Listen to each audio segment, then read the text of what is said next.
Hello, Professor Bart. Thank you very much for coming to Japan. Very welcome. I met you once before. It was before COVID times. And I remember how I would say inspired I was just by talking to you and hearing your ideas about dentistry. And this is why I prepared a few questions for you Okay. today. But in the beginning, if possible, can you introduce yourself to us? I know you have a very big resume. You have your own lab. You are the chief editor, for Journal of Adhesive Dentistry. There are so Yeah. many things to say. Yeah. But how would you introduce yourself? Yeah. Well, first of all, I'm going to correct you because I do not like to say you have your own lab. It's not my lab. It's a lab of all group, and that is really important to me. I consider myself only one individual of a team, and certainly not trying to guide the team, of course, but yeah, as a member of the team and not more. So it's not my lab. I'm sorry. No. You should not apologize. That's not. Yeah. But that is also the way I think about that. Yeah.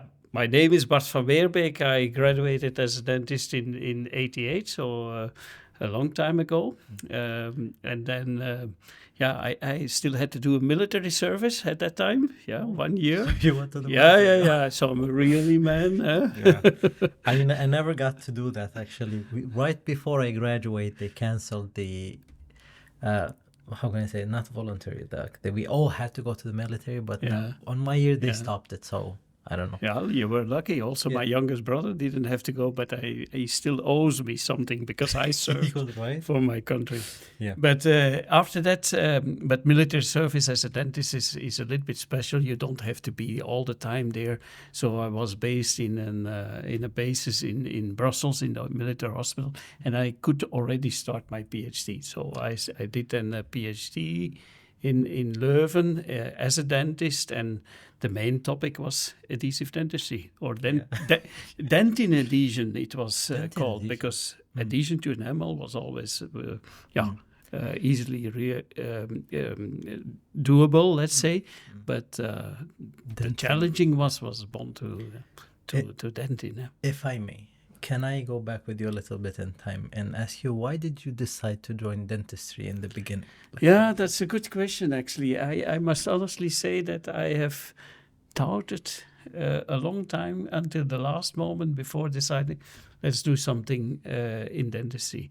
My father, for instance, is a civil engineer.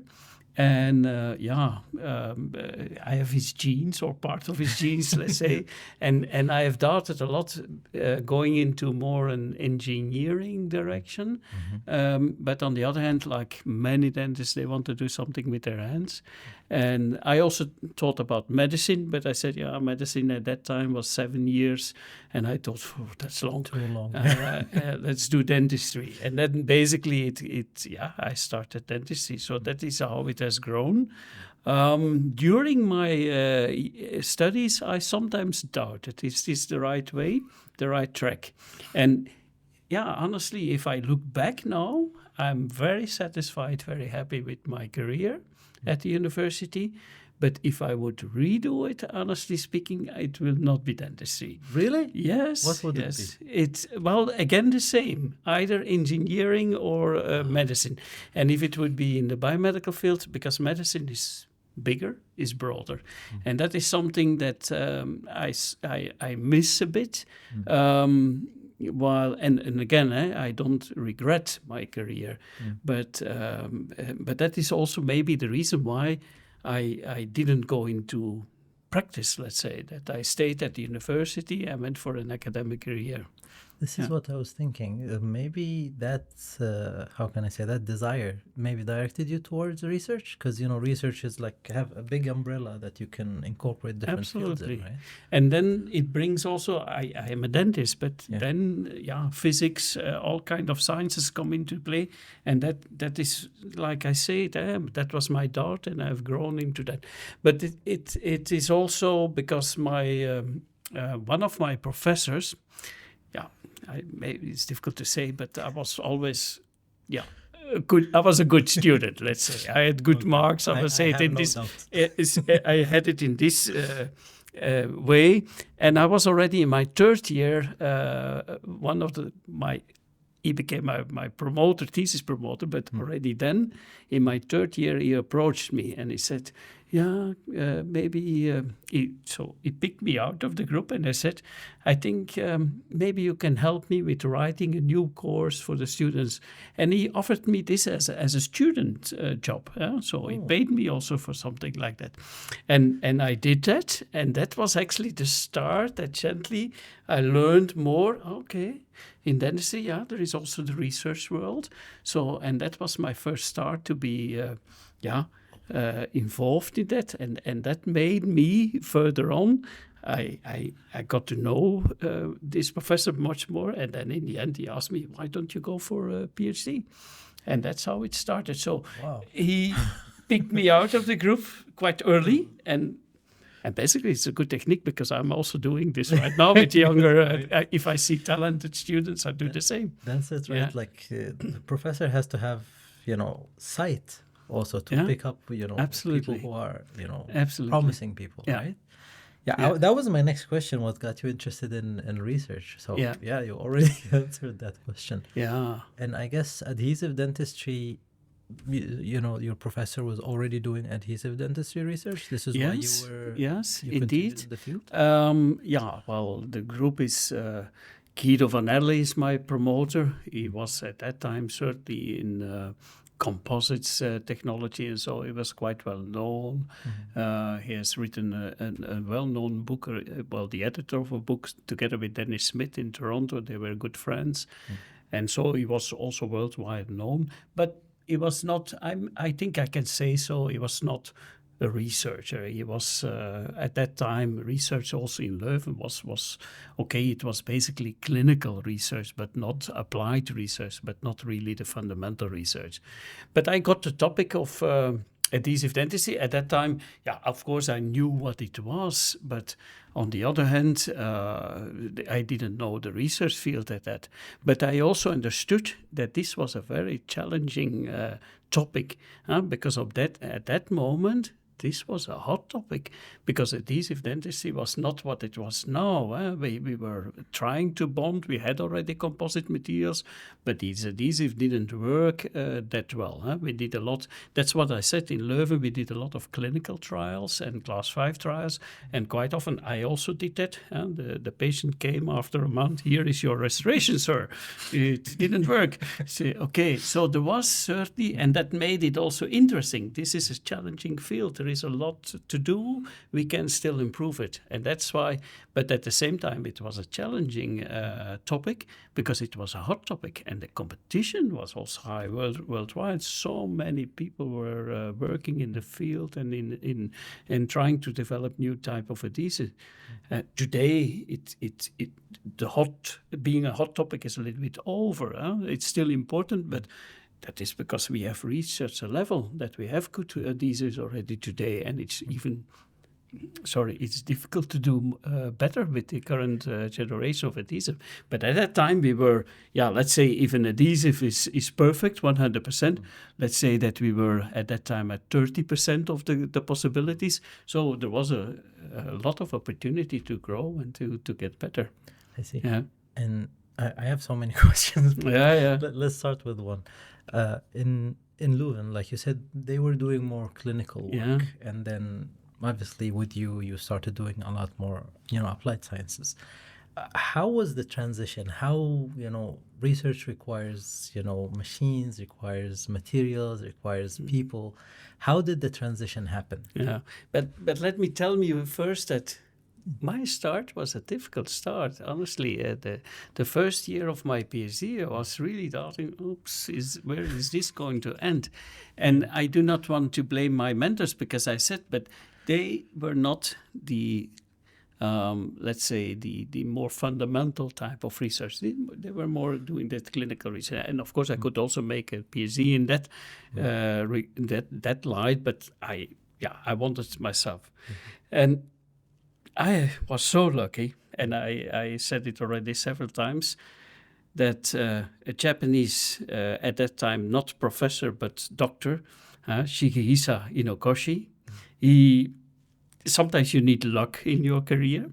He came to Leuven. I was, I think, a second-year PhD student, and he spent 1 year. He came to Leuven, and he already knew how to make specimens. How, especially for his major interest was also dentin adhesion, and that helped me a lot.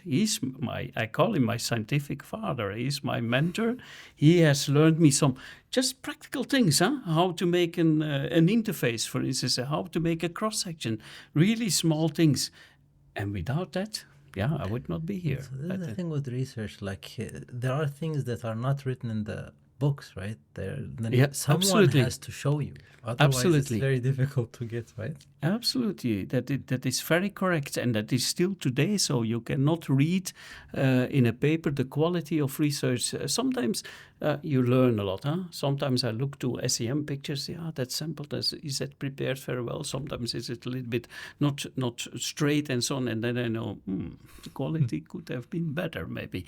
But I'm quite critical on that, and I don't consider everything in literature as the truth.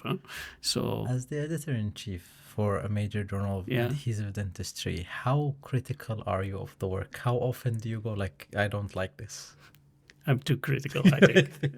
But that is, and I think that I put the how do you say that, the level quite often too high, I think. But that should be done for research, right? Like otherwise, how can people? Yeah, but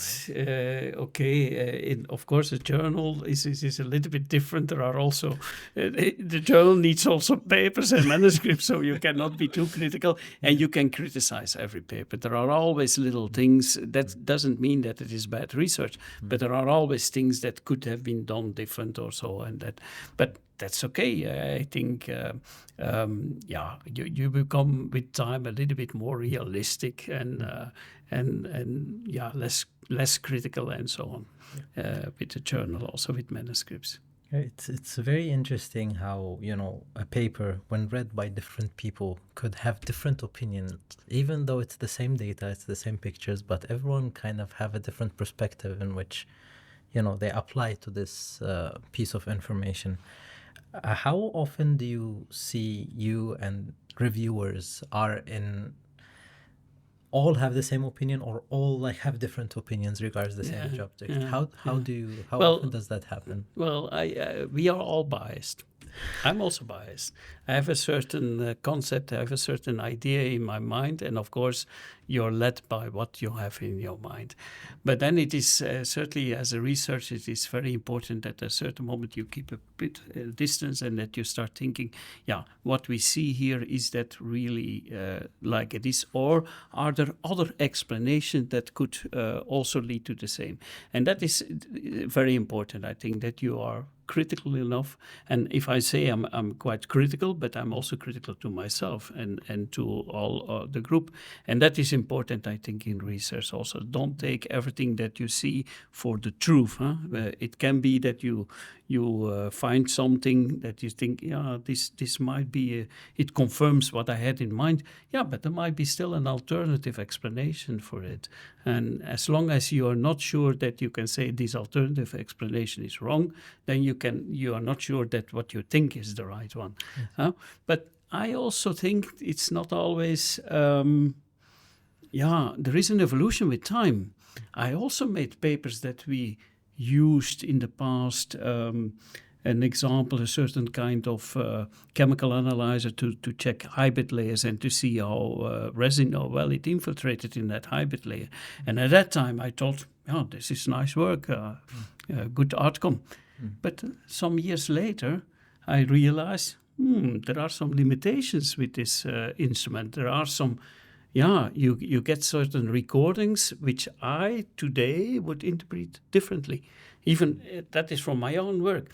But that is not wrong, because at that time it was correct and the interpretation was correct. But some years later, you have other knowledge, you think from a different direction, and then you come to other conclusions and say, maybe this was not completely correct, what we mentioned there. That's okay. It's part of growing, right? Yeah, it's part absolutely. of growing the knowledge Absolutely. that humanity has, right? Yeah. part of talking about opinions, yesterday during the lecture, you talked about different milestones in adhesive dentistry. Yeah. In your opinion, which one, and again, it's an opinion, I don't think Yeah. there is a correct or Yeah. wrong answer to this. Which one is the most significant one in the development of, adhesive dentistry till this day? Yeah, I mentioned actually 10 milestones, saying that all of them have... they're milestones. Yeah, indeed. And of course, in the beginning, I would have said, the use of phosphoric acid on a tooth, that was before I was born. So, but I think that already, which is a relatively easy invention, somebody tried to do that and saw, it's working. Yeah, but in a certain way, that was an important step. But if I look to the whole perspective where we are now, the knowledge that we gathered with time about functional monomers, and then coming to 10-MDP as a functional monomer that is so important and that has a specific design, that it has, that is to me also one of the important steps in the development, or that we get to what I call today reliable adhesion. We can certainly achieve that. And I'm sorry to ask you maybe a not very smart question, but MDP, 10-MDP, and HEMA, we keep hearing these components of the adhesives that we use in dentistry. For someone that doesn't really know much about this subject, what is the significance of 10-MDP and HEMA, presence or absence of these two components in the adhesive that you are using in the clinic? Yeah, MDP or 10-MDP, that is very important. HEMA is actually something you do not like to have. It's simple like that. Yeah. But on the other hand, we cannot miss it because it has certain properties that just to keep actually the monomers into solution, that is for me the most important role. In the beginning, it was a little bit different because HEMA was hydrophilic, was small, so it has a good possibility to penetrate in a collagen fiber network. That is also important. But it has these disadvantages that it doesn't polymerize that well, and it is so hydrophilic so that it will absorb a lot of water. So that's why I'm saying, better without HEMA, but sometimes you need a little bit of HEMA. That is also my feeling. Maybe a little bit is okay, but and even maybe better to have no HEMA, I think, in certain, unless you have something to replace HEMA. But having 10-MDP today, I think this is the functional monomer, and that is based on the work of a good friend, also in Japan, Professor Yasuhiro Yoshida, who made actually an excellent basic paper and could show how 10-MDP interacts chemically bonds, and primary chemically bonding is strong bonding and makes a very stable calcium salt. In water it's very stable, so it will not dissolve. And that is, of course, the basic mechanism. And then later on, other people have worked further on that. And that makes that 10-MDP is such a unique molecule. We learned a lot. We saw the structure. And then we learned why 10-MDP with its specific structure is such a good functional monomer. And based on that, you can design and develop other monomers. And 10-MDP is not a perfect monomer, certainly not. It is still sensitive for hydrolysis, and there are already better monomers have been synthesized. But of course, the cost of the synthesis process is also important, because if that becomes too expensive, nobody's going to buy a very expensive adhesive just to have a little bit more clinical success. That is not so relevant anymore. Yeah. And talking about clinical success, adhesive dentistry is becoming a major part of dentistry today. But if you could, from your experience as a dentist and as a researcher, summarize it in one point that dentists have to keep in mind while they are working, what would it be? About adhesive dentistry? How to make sure that their adhesion works perfectly. Yeah. There's no perfection, no. What would you recommend them to do? I think that quality is a very important to reach a good quality. and that you cannot oversimplify your procedure, and that it cannot be. We want to be faster. We want to apply everything in an easy as possible, and that's also what the manufacturers and they do a great job in this regard.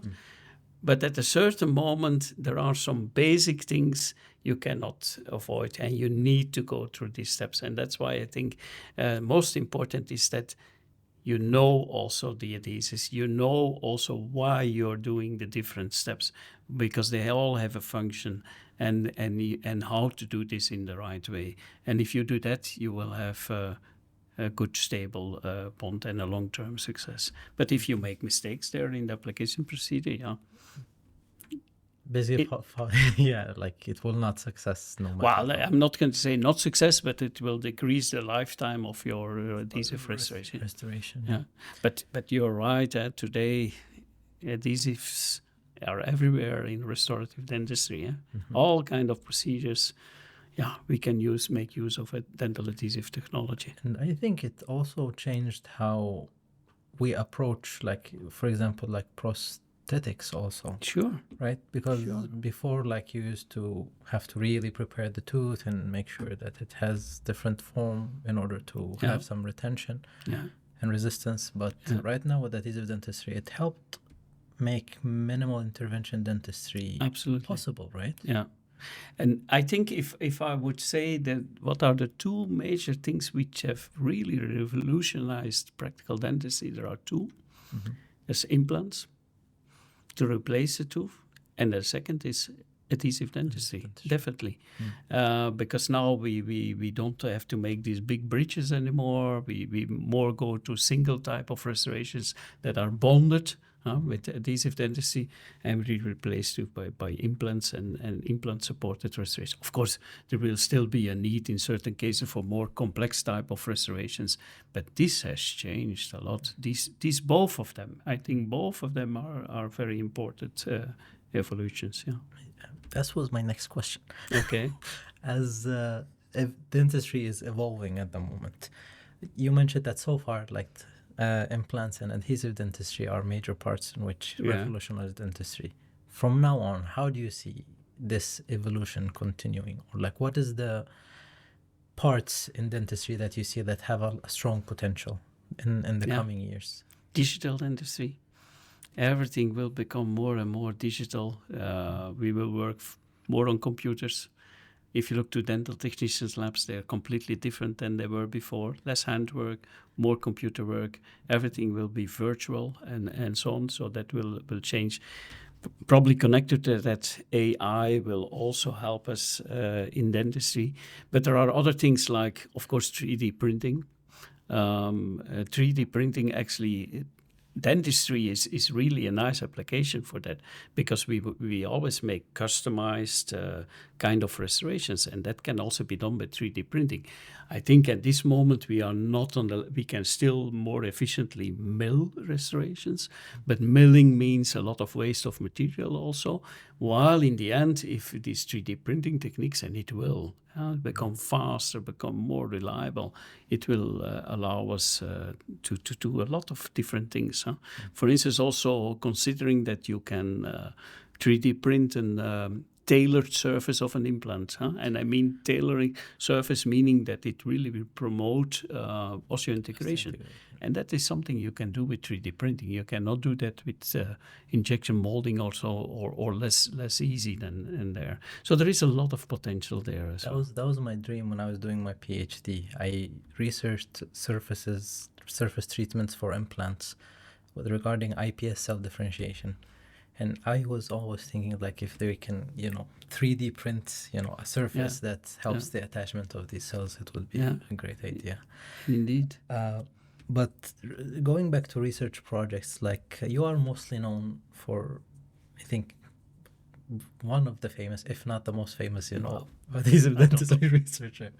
But I just contributed to the field. I said a lot. In the lecture, I saw you do also different type of projects in biomed. what how do you decide which projects to, take endeavors in? Because, research is not easy and requires, I see, like, have engineers also part of Yeah, your team, right? yeah. How do you decide on which fields to go into? That has always been a dream. Let's say, of course, I'm not an engineer, but during more than 30 years, I learned a lot. I can already talk, not the same level, but I'm approaching the level of an engineer. So, and then you start to realize also that, you want to go a step further. In the beginning of the research, we were testing materials produced by companies. And then, of course, as a researcher, you want to develop. You want to develop yourselves. You want to have your ideas. And that is certainly a step that I always wanted to go to. But you need to build your team. And that is at the academics also important that you build your team. You cannot do everything yourself. One person research team, that's not good. Does not work, No, basically. it does not work.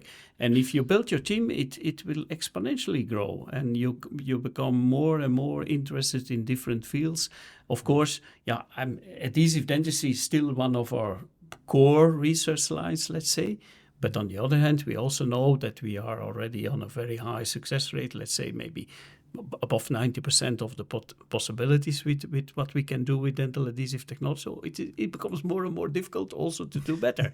And then you start to explore different fields, and that's how it went. That's how we at a certain moment got interested in zirconia. There is a lot of evolution in zirconia. So you're looking to the fields, the domains where you see, well, here we can still do a lot. And of course, with these fields, they become more the hot topics, the hot research topics. You can apply for grants, you can get money, you can hire people, and it is the way how we have grown. I see. And I think the team is. But again, I have been very lucky. I had a good mentor at the start. Once I took this first threshold, I could go my own way. And then developed it in different directions. But I was also, because at a certain moment I got a position as a research professor at the university for 10 years. And that's a kind of protected position because they cannot overload you with teaching. And that allowed me, of course, to learn a lot, to write my own grants. And that's also a learning process. And once you're there, you're successful in grant writing and getting, and you can hire people and you can grow, and that's what happened. But that takes time. That's what you told. That's what I heard you explain yesterday. That research in Leuven is competitive. You have to apply for all the grants yourself. Like there's no giveaways, basically. Absolutely, and I must say that this has been a discussion when a new rector had to be elected, and there was another candidate. They said we should stop this. We should give structurally money and each group and so on. But I don't think that's the best way. In some, of course, you need to help everybody, and the established groups usually they get more grants and bigger grants, and then for younger people, but there are also ways to solve that. You can have grants for young people that other senior research cannot apply for that or so. But I still think having this little bit competition is maybe a too hard word, but on the other hand, it forces you to think beforehand. It forces you to write a good project, and if you do research or you want to answer a research question of which you already know the answer, don't do the research because you know what is going to. So you want to go to really good quality, good questions, and so on, and you're forced in a way by doing that, by applying these grants, because otherwise you will not get the grant. And things have changed also. Today, if we apply for a grant, valorization is very important. It's not only that we want to study certain things. No, they want us Has this an economical valorization? Will this lead maybe to a new product, a new technique or so? Will maybe a company be interested in that, or can you even start your own company or something like that? Is how it's taught. The impact is also important. Of course, this can also be on a societal level. That is another type of research, and that's also kind of valorization. But this becomes more and more important. See, I know you're busy, so one more question, and Okay. I don't want to take more from your time. You mentioned young researchers, for example. So, as a last question, what is your advice for new dentists, for new researchers who might be interested in the field and want to, take the challenge of maybe starting a PhD, maybe doing a research project during their undergrads? What would be, a advice from a big professor like you to young researchers? Well, first of all, that is also if we want a new young person to start or to go for a research career or even do a PhD, my most important criterion to select somebody is motivation. That's only. If I see that that person is really motivated and really is ambitious to go somewhere, that is, the CV is of course what background they have up to a certain point, but you can still learn a lot. And motivation is always, I want to see that this person is really willing to go, and not just to have a PhD degree. No, there should be a good motivation. And then, you have to, sorry to say so, work hard, meaning you have to read your literature, you have to to know the field very well, and that is the basis. And that is also what I say in the beginning: read a lot. You have to read the literature. And certainly when you are non-English native speaker, that helps also for English, which is also important, because all research is the research language. English is the research language, so you need that as well. So that is also very important. And then, the mentor certainly in the beginning plays a big role. That there is a project, and that project is written out, and that you discuss with the young researcher. Of course, in the beginning, you're more leading, but at a certain moment, you expect that a PhD fellow, I don't like the word student, actually, PhD, I like more PhD fellow, that they take over. They become actually the expert, and they should come to a certain point that they say, okay, this is interesting, I want to test this. That they take their own initiative and not anymore just following the mentor. And this step, if that is, these are the persons that certainly will, after their PhD, they will grow further. They will go for a postdoc period and so on. That is, in my opinion, also an important step. I was also 7 years postdoc after my PhD, before I had a tenure position at the university.